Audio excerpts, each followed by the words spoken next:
네, 반갑습니다, 여러분. 국어일 수업 시작하겠습니다. 오늘은 이제 교과서 소단원 내용 다 정리 마무리하고요. 학습 활동 한번 같이 해보겠습니다. 교과서 118페이지네요. 118페이지. 펴봅시다. 자, 그러면 이번 시간에는 우리가 이 한글 맞춤법, 또 표준 발음법에 대해서 배웠던 내용들을 한번 총 정리해 봅시다. 어문 규정이라고 부르죠. 어문 규범, 어문 규정. 어문 규범과 어문 규정 중에 표준 발음법과 한글 맞춤법이 있는데 그 내용들을 한번 쭉 정리해 보겠습니다. 먼저 처음에 나온 내용들 이 한글 표준 발음법, 한글 맞춤법에 대해서 나와 있던 기본적인 어떤 원칙이었죠. 넘어가 볼까요? 앞으로 넘어가서 한번 다시 한번 복습해 봅시다. 교과서 106쪽이네요. 자, 우리나라에서 단어를 발음하고 표기할 때 알아야 될 규칙, 어문 규범은 규칙이라는 단어 잘 주목하세요. 예, 표준 발음법과 한글 맞춤법 이 두 가지를 알아야 한다 그랬죠. 발음할 때는 표준 발음법, 표기할 때는 한글 맞춤법입니다. 자, 그러면 표준 발음법의 원리, 기본적인 제1항에 나와 있는 재정 원리죠. 표준 발음법은 표준어의 실제 발음을 따르되 국어의 전통성과 합리성을 고려하여 정한다. 전통성과 합리성이 무엇인지에 대해서는 바로 다음에서 설명하고 있었습니다. 자, 전통성이란 과거로부터 내려오는 우리말에 있는 전통, 그리고 합리성이란 우리 국어에 나와 있는 그 문법 규칙, 문법 원칙을 고려한다는 거죠. 근데 이제 사실 우리가 배운 내용에서 전통성에 대한 내용은 뒤에서 언급이 안 됐어요. 그리고 합리성에 대한 내용은 여러분이 알지 못하는 사이에 다 언급이 되었습니다. 이게 무슨 말이냐면 국어의 문법적인 발음할 때 적용되는 소리낼 때 적용되는 문법적인 원칙들이 우리가 배운 내용에 다 반영이 되어 있어요. 그런데 이거를 그 구체적인 그 문법의 문법 원리의 이름을 가지고 설명하진 않았어요. 그거는 고등학교 과정에 올라가서 우리가 배우게 될 거고요.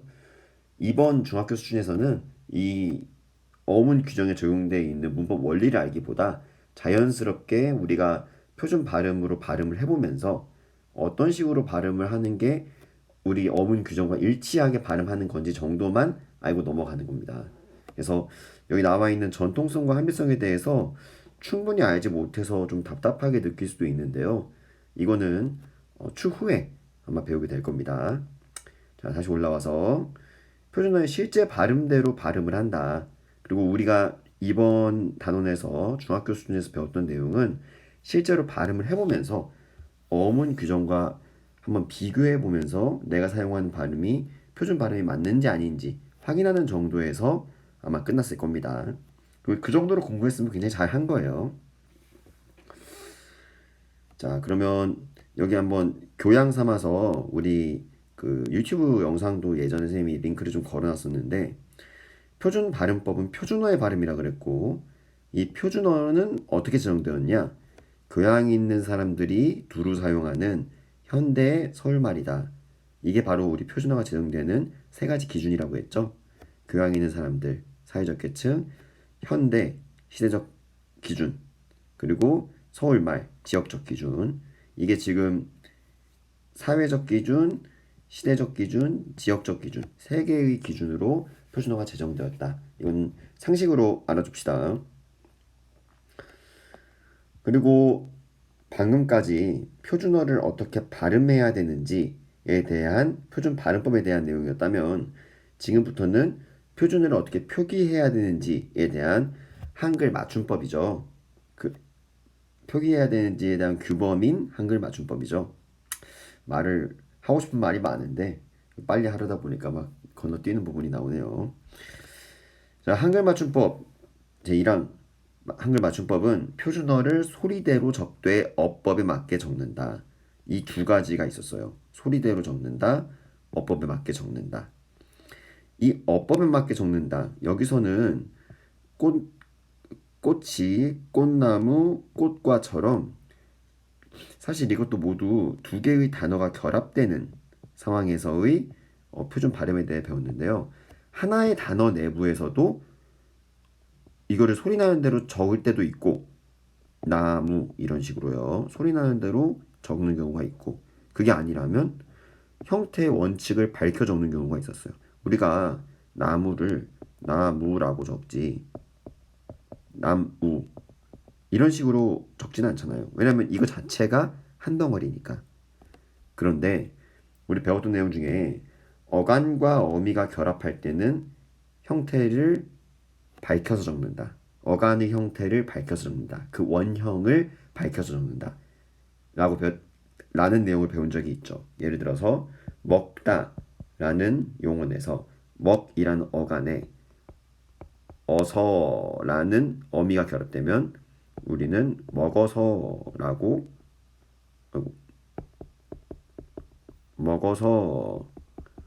표기를 하죠. 우리가 이걸 소리 나는 대로 서 이렇게 표기하지 않습니다. 네, 위에 있는 것처럼 원래 형태를 밝혀서 소리 나는 대로 적지 않고 원형을 밝혀 적어줘요. 이걸 우리는 어법에 맞도록 한다 라고 배운 겁니다.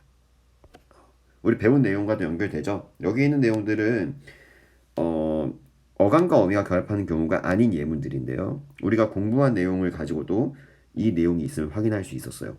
이거는 이 소리대로 적는다는 말은 한글 맞춤법의 아주 기본적인 원리죠. 기본적인 원리.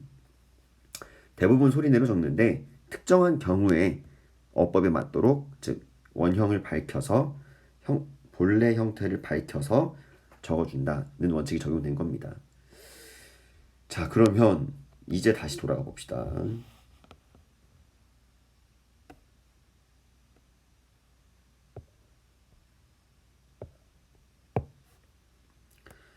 야, 이거 우리 세 줄 하는데 벌써 좀 복습하다 하면서 하다 보니까 시간이 이렇게 오래 걸렸네요. 다른 내용들은 정말 임팩트 있게 핵심적인 부분만 집중해서 해볼게요. 자, 빈칸 한번 이제 같이 적어볼까요? 같은 언어를 사용하는 사회 구성원들이 원활하게 의사소통하려면 언어 생활에서 따르고 지켜야 할 공식적인 무엇이 필요하다 그랬죠? 아까 저 위에서 잠깐 기억해 두라 그랬는데 우리가 지금 배운 모든 내용은 어문 땡땡이라 그랬죠. 아, 그렇습니다. 그러니까 쉬운 말로 얘기하면 기준이 될 거예요. 기준. 기준 없이 자기가 쓰고 싶은 대로 쓰고 발음하고 싶은 대로 발음한다면 상대방이 쓴 글 또는 발음한 이 말의 내용을 이해하지 못할 겁니다. 근데 이 기준에 맞춰서 우리가 쓰고 읽고 또 말하고 듣게 된다면 의사소통이 원활하다는 거죠. 그리고 이 기준을 다른 말로 규범 또는 규칙 이런 식으로 정리할 수 있겠네요. 자, 넘어갑니다. 표준발음법 총칙 제1항은 표준발음법은 무엇을 따를 때 아까 방금 우리 위에서 했죠? 무엇을 따른다.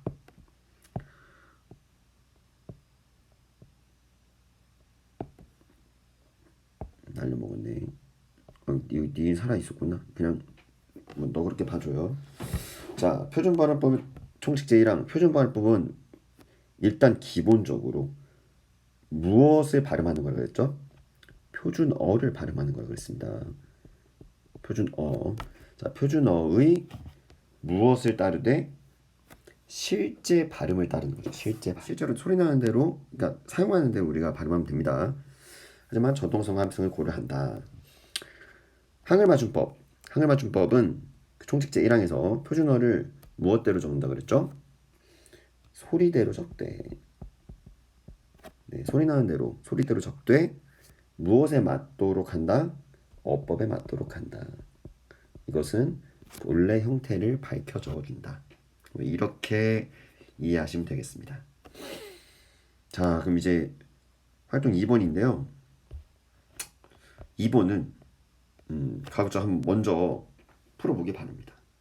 그리고 선생님이 지금 이제 여기 해당하는 부분을 쭉 정리를 한번 해볼 텐데요. 이거 정리하는 거에 앞서서 여러분들 스스로 한번 앞에 있는 내용들 복습해보면서 직접 한번 확인하면서 풀어보기 바랍니다. 시간이 좀 걸려도 좋아요. 괜찮습니다. 뭐 국어 시간 45분 좀 넘어가면 어때요? 네, 수업 끝나고 또 다시 들으면 되죠. 여러분들 내실 있게 공부하는 게 중요하니까 지금 얘기한 대로 먼저 한번 복습하고 그 뒤에 따라서 한번 영상을 보길 바랍니다. 자, 그러면 먼저 했을 거라 생각하고 한번 같이 알아봅시다. 자, 1번 모음의 이중모음으로 발음한다 그랬죠. 이 의는 항상 의로 발음한다. 맞습니까? 틀립니까? 정답은 아닙니다. 좀 두껍게 하고 싶네.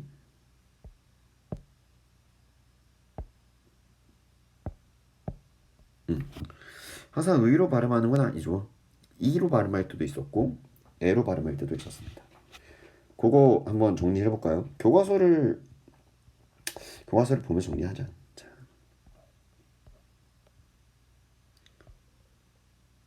자, 여기죠.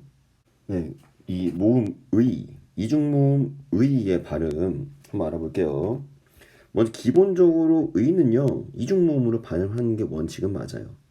자, 그런데 자음을 첫소리로, 즉 초성에 초성 자리에 자음이 있는 경우, 이게 안 써진다. 자, 초성 자리에 자음이 있다. 네, 그러면 이로 발음해야 한다는 거죠. 여기 봅시다. 이 니은 의 리을, 이 느일 발음도 어렵네요. 이 느일, 이 음절은요 초성에 니은이 있죠, 중성에 의가 있죠, 중성에 리을이 있습니다. 초성 자리에 자음이 이렇게 있죠. 그러면 의로 발음하지 않고 이로 발음해야 한다는 겁니다. 자, 여기도 마찬가지예요. 무니로 발음해야 되는 거예요. 무느이로 발음하면 안 됩니다. 자, 밑에로 볼까요? 단어의 첫 음절 이외의 의는 이로. 여기 있네요. 주의. 주의라는 단어는요. 첫 음절은 주고요. 의는 두 번째 음절에 있어요. 그러니까 첫 음절이 아니니까 이런 경우에는 이로 발음하면 허용한다는 거예요. 즉 이럴 때도 마찬가지로 의는 의로 발음해야 되지만 이가 허용된다는 겁니다. 자, 그리고 조사의는 우리가 앞에 있는 명사, 뒤에 있는 명사와의 관계를 이어주는 역할을 하는 단어를 조사라고 한다. 조사의라고 한다. 그래서 조사의. 이거는 전문 용어로 관형격 조사라고 부르는데요. 우리가 관형격 조사에 대해서 배우지 않았기 때문에 여기서는 앞말과 뒷말 관계를 연결지어주는 의, 이때 이런 의를 조사의라고 한다고 했습니다. 이 경우는 에로 발음함도 허용된다는 거예요. 뭐 우리의 소원 이런 구가 있다고 했을 때 우리라는 단어와 소원이라는 단어가 의라는 조사 이 단어에 의해서 연결되고 있죠. 네. 그래서 이때 이렇게 조사로 쓰였을 때는 의가 이때도 마찬가지로 의로 발음하는 게 원칙이지만 에를 허용한다는 거예요. 자, 말이 복잡한데 이거 정리해 볼게요. 자,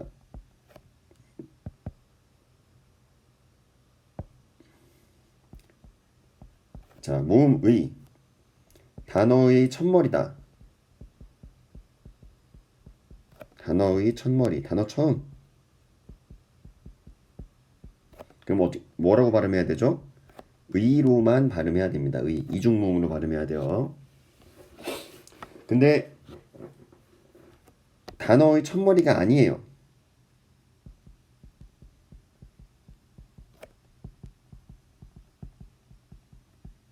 첫머리가 아닌 경우에는 의도 되고 이도 되는 겁니다.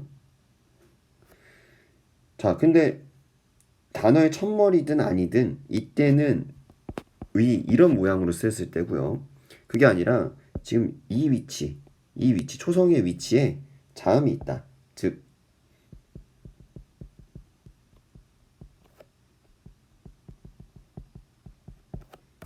이거를 이렇게 표현하면 이렇게 하는 게 좋겠다. 이걸 전에도 한번 얘기했지만 이런 덩어리를 우리 음절이라 한다 그랬죠. 음절이라 한다 그랬어요. 음절 쪼개면 이제 자음 모음 나온다고 그때 후민정음 공부할 때 배웠었죠. 이 의는 음절인데 여기에 자음이 있으면 뭐예요? 음절의 처음에 자음이 온 거죠. 그걸 우리 초성이라 한다 그랬고요.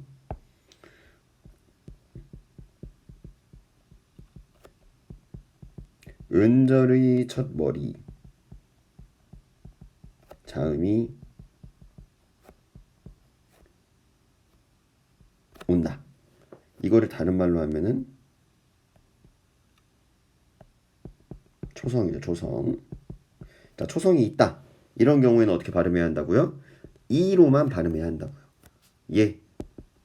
문의. 이거 단어의 첫머리 아니죠. 단어의 첫머리가 아니니까 의도 되고 이도 될 수 있을 것 같은데 단어의 첫머리는 무죠. 근데 이때 자음이 이 음절의 처음에 초성 자리에 자음이 왔으니까 얘는 이로만 발음해야 돼요. 그래서 발음 무니로만 발음해야 합니다. 자, 그리고 마지막으로 조사로 쓰였을 때, 자, 조사로 쓰였을 때는 의로 발음하는 게 원칙이지만 애로 발음하는 것도 허용한다. 자, 이게 우리가 알고 있는 의가 발음될 수 있는 이 경우의 수예요. 이거 좀 깔끔하게 좀 정리를 해볼까? 이제 뭐 이거 굿노트 장점이 그거니까.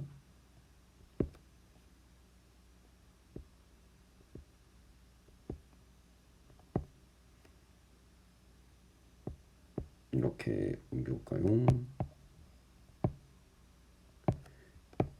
얘를 좀 오와 열을 아이고 씨 안 되는데 이거 자, 오와 열 한번 맞춰볼까? 이렇게 줄을 한번 맞춰볼까요? 자, 이렇게 맞춰보면 좀 보기가 편하죠. 그러면 의가 발음되는 게 이러한 환경, 어떤 환경에 처했느냐에 따라서 발음이 다 이렇게 달라질 수 있다는 거 꼭 정리하고 갑시다. 자, 그리고 다시 돌아옵시다. 오늘 수업이 이 학습 활동 좀 몇 개 걸릴 것 같은데 그래도 상관없어요. 확실히 알고 넘어가는 게 좋으니까. 자, 의는 항상 의로 발음한다. 이제 아니라는 거 알았죠? 이 의가 발음되는 환경 확실히 정리했습니다.